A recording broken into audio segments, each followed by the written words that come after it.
ভারতের কর্ণাটক রাজ্যের ধর্মস্থলের কেন্দ্রীয় এক প্রাচীন মন্দির এখন শুধু পূজার নয়, এক ভয়ঙ্কর ইতিহাসের মুখোমুখি। ৮০০ বছরের পুরনো এই মন্দির এলাকাকে ঘিরে উঠে এসেছে এমন সব অভিযোগ যা কাঁপিয়ে দিয়েছে পুরো দেশকে।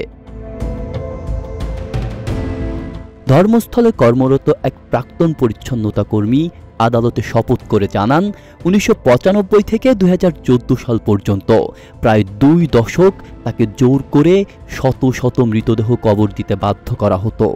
শুধু প্রাপ্তবয়স্ক নারী নয়, এর মধ্যে ছিল কিশোরী, এমনকি শিশুর মরাদেহ, যাদের অনেকেই ছিলেন ধর্ষণের শিকার। ৪৮ বছর বয়সী এই দলিত ব্যক্তি বর্তমানে রাজসাক্ষী হিসেবে আদালতে তার অভিজ্ঞতা তুলে ধরেছেন। তিনি জানান, প্রতিবার মৃতদেহ দাফনের সময় মনে হতো মানবিকতাকেই কবর দিচ্ছেন তিনি, না মানলে তাকেও চিরতরে কবর দেওয়া হবে। এই হুমকির মধ্যেই কাজ করতে হতো তাকে। তিনি নিজেই কয়েকটি কবর খুঁড়ে কঙ্কাল উদ্ধার করে পুলিশের হাতে তুলে দিয়েছেন। অনেক দেহে ছিল এসিডে পোড়ার দাগ, কারো গলায় ছিল রশির চাপ। একটি স্কুল ছাত্রীর মৃতদেহের গায়ে ছিল শুধু ছেঁড়া স্কুল শার্ট, বাকি সব অনুপস্থিত। তার এই বক্তব্যকে কেন্দ্র করে তদন্তে উঠে আসছে কর্ণাটকের ওই এলাকার মাটির নিচে গোপনে চলে আসা ভয়াবহ সহিংসতার ইতিহাস।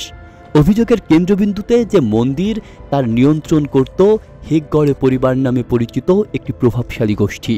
শুধু কবর নয়, অনেক মৃতদেহ আগুনে পুড়িয়ে ফেলারও অভিযোগ এসেছে।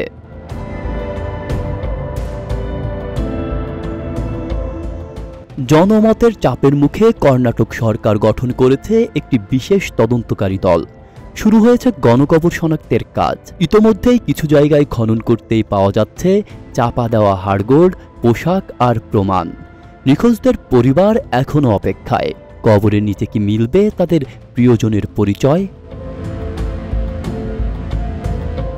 যদিও মন্দির কর্তৃপক্ষ দাবি করেছে তারা তদন্তে সহযোগিতা করছে, তবে মানবাধিকার সংস্থাগুলো বলছে এই ঘটনা একক নয়, বরং স্বাধীন ভারতের ইতিহাসে এটি এক ভয়ঙ্কর নীরব গণকবরে পরিণত হওয়া অধ্যায়। ২০১২ সালেও একই মন্দিরের বিরুদ্ধে ধর্ষণ ও হত্যার অভিযোগ উঠেছিল, যার বিচার আজও অসমাপ্ত।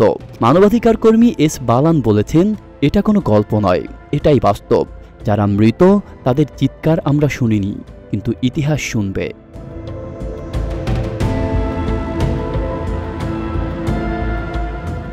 আব্দুল্লাহ রফসান জনি, ঢাকা প্রকাশ।